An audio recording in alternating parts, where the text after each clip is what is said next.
Are Israel and Iran going to stick to the ceasefire announced by Donald Trump?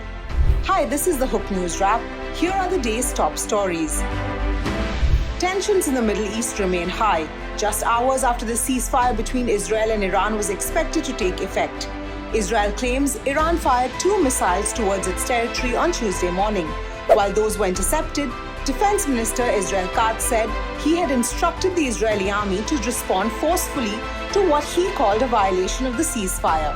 However, Iranian state media denied the attack, stating that Tehran had not launched any missiles after the ceasefire announcement.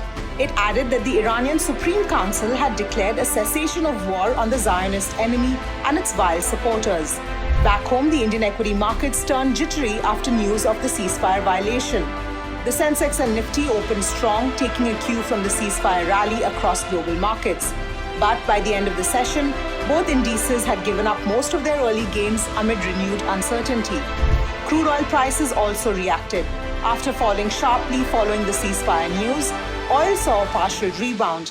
At the time of writing, Brent crude was trading above $69 per barrel, up from the day's low of around $67.6.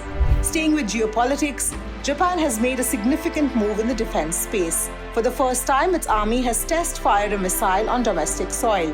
The Type 88 surface-to-ship short-range missile was launched on Tuesday from a firing range on Hokkaido Island.